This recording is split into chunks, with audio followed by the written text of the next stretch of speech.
Hey there, fellow affiliate marketers. If you're in the game, you know it's not just about selling products. It's about being the bridge between a buyer and a seller.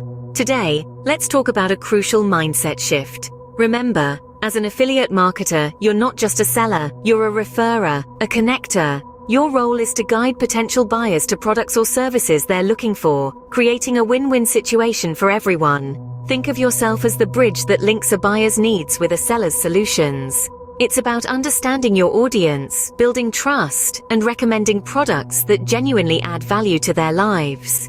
Affiliate marketing is more than transactions. It's about building relationships. By being a trusted source, you become the go-to person for recommendations in your niche.